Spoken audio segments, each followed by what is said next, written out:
so again, it's just in my personal opinion, again, Pulte's trying to create a system where you can pay for a house with Bitcoin. And I had somebody ask me a while back about that. And I'm like, well, okay, pay for your house in Bitcoin. What if it dropped by 20% overnight and now you don't have enough money to pay for your house?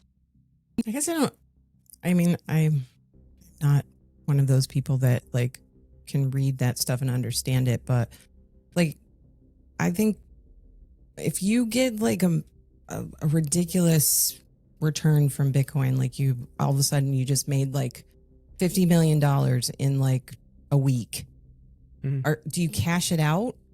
I mean, right? Yeah. Isn't that the purpose? Like you're like, okay, I just made $50 million, I'm out, and then they're done. But it's gamblers' reaction.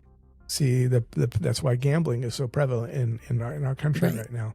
Is if you went from having $50,000 to $50 million, now you get greedy. It's like, well, I could turn this $50 million to $200 million. And that's what Pulte's doing. And essentially, is they take payment in Bitcoin in hopes that in 4 months Bitcoin's going to be $155,000 a coin.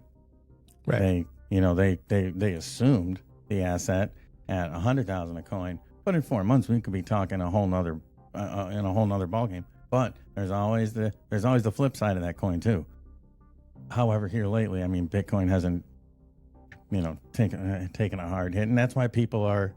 But what do they do? Do they transfer it to their bank accounts and then poof, it be gone? Like, how does that work? I'm sorry, now they're transferring it to Tether and they're offshoring it to a bank. But is that the typical thing, I guess? Yeah. So if you had money in stocks or bonds or Bitcoin, it's the same from the mortgage industry standpoint. So we'll talk about it from that perspective. Stocks or bonds or digital currency, and you want to use that to purchase a home. What you have to do is you have to effectively launder the money. You have to turn it into an actual currency. So you have to take your stocks and sell them, liquidate your stocks. And then you have to trace the money from where you sold it to the amount that goes into your bank account. Same thing with your bonds, the amount you sold them for, bank, same account, same thing for your Bitcoin. You can do it right now. You just have to trace it.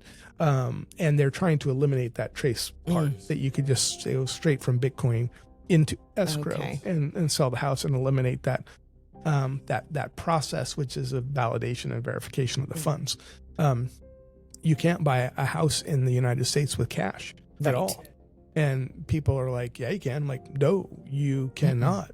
Money has to come out of an institution. It has to be at Chase Bank or US Bank or pick a bank. It has to be somewhere, and it has to be in that somewhere that's traceable.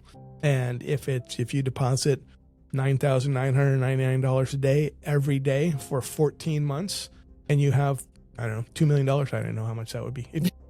And you turn around and use that to buy a house, you're that's barely under the limit, and the bank is supposed to report you to FinCEN because the limit's $10,000, and so anybody putting money in or out at $9,999 clips is obviously doing that to avoid the trip.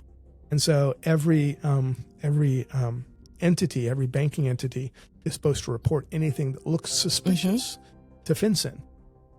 It's all anonymous. It's all on the back end, and the reports are, because I had to do a few of the reports myself, and it's like, this looks fishy, and literally that's all you say. Here's the bank account. Here's the information I have. This looks fishy, and then I never hear anything back from it ever.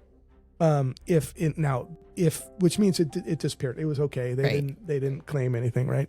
But if it does become something that's now they're going to, I'll have to go to court and be a witness for that, which I don't want to do that. But yeah, it's scary times, because you can have, your online bank account, be at Savannah and checking your online bank account at Savannah Airport, and then before you take off, you do that, you close your laptop, you leave. By the time you get to Charlotte, your bank account could be drained because somebody had pineappled that network and you didn't even know. It looked like it was the Savannah Airport network, and now your data was hacked by somebody.